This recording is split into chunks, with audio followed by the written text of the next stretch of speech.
Hare Krishna prabhujis and Matajis, ధన్యవాద్, Pranam. ఇప్పుడు మనం carrot beetroot తినవచ్చా అన్న అంశంపై మాట్లాడుకుంటున్నాము. చాలా వరకు ఇప్పుడు మనకి అందరికీ ఈ డౌట్ చాలా ఎక్కువైంది. మనం ఒక 30-40 సంవత్సరాల క్రిందట చూసుకుంటే కనుక ఈ క్యారెట్ బీట్రూట్ అన్నది విలేజర్స్కి అసలు ఎక్కువగా తెలియదండి. సిటీలో ఉన్న వాళ్ళకి తెలిసి ఉండొచ్చు.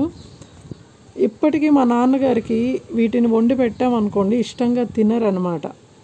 ఇప్పుడు ఉన్న లైఫ్ స్టైల్కి వీటి అవసరం చాలా ఉంది అనే చెప్పాలి. మనకి డాక్టర్స్ కూడా చాలా సజెషన్స్ ఇస్తున్నారు వీటి అవసరం ఎలా ఉందో. ఆయుర్వేద డాక్టర్స్ కానీ ఏ డాక్టర్స్ని చూసుకున్నా సరే వీటిని మన లైఫ్ స్టైల్లో యాడ్ చేసుకోవాలని చెప్తున్నారు. జ్యూస్ పరంగా జ్యూస్ చేసుకొని కానీ లేకపోతే వండుకొని తినమని కానీ చెప్తున్నారు.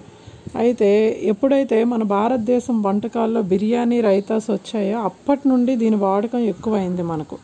ఇప్పుడు మంత్ర దీక్ష కానీ వేరే దీక్షలు తీసుకున్న వాళ్ళు ఉంటారు కదా, వాళ్ళకి కొన్ని దీక్షా నియమాలు ఉంటాయి. అవి తూచా తప్పకుండా పాటించాలండి, అందులో ఎటువంటి సందేహం లేదు. హరే కృష్ణ.